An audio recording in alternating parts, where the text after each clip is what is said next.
Le SAGIR donc, est un réseau qui a été créé en 1986 sur le plan national, en partenariat avec l'Office national de la chasse et de la faune sauvage et la Fédération nationale des chasseurs. Elle a pour but donc 4 pôles de recherche. La première est donc bien entendu la gestion de la faune sauvage par la surveillance des maladies, d'améliorer nos connaissances sur les agents pathogènes partagés entre la faune sauvage et les animaux domestiques, d'améliorer nos connaissances sur les agents pathogènes également sur les maladies transmissibles de la faune sauvage à l'homme, ce qu'on appelle les zoonoses, et également de participer à la recherche des effets non intentionnels des pesticides sur la faune sauvage.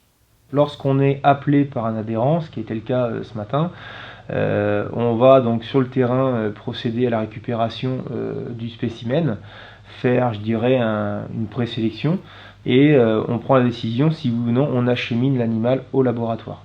Donc là je suis en train de remplir 2 fiches SAGIR, l'une concernant un chevreuil qu'on a récupéré précédemment sur un autre territoire, et là donc le lièvre qu'on a récupéré ce matin donc, sur le territoire donc, de Saint-Germain-de-Marencennes, et ils vont être tous les deux aujourd'hui acheminés au laboratoire en vue donc de l'analyse.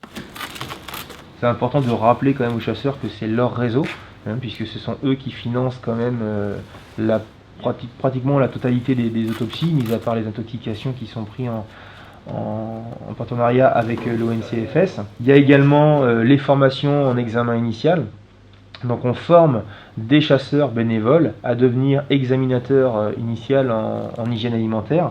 C'est-à-dire lorsqu'un animal est tué à la chasse, ça concerne principalement les grands animaux, il va procéder à ce qu'on appelle un examen initial qui va porter sur les abats blancs, les abats rouges et la carcasse.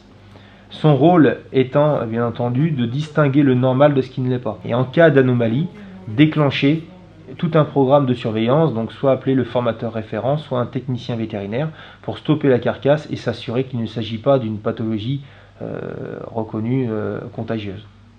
Nous avons également un 3e pôle qui est le pôle Sérotech.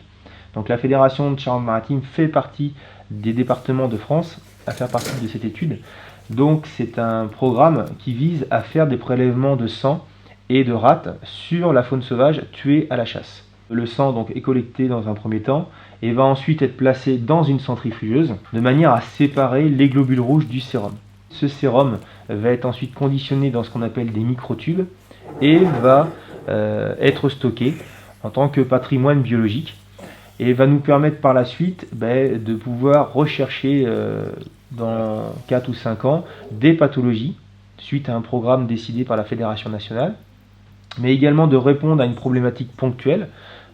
Si on nous demande, on dit voilà, on a une problématique sur un cas de brucellose par exemple, ou des choses comme ça, ce sont des pathologies qu'on peut effectivement rechercher dans le cadre de sérum, et faire un peu office de garde-fou quand on a un peu tendance à vouloir systématiquement incriminer la faune sauvage. On a des éléments pour prouver que c'est pas elle qui est le bouc émissaire de tous les problèmes.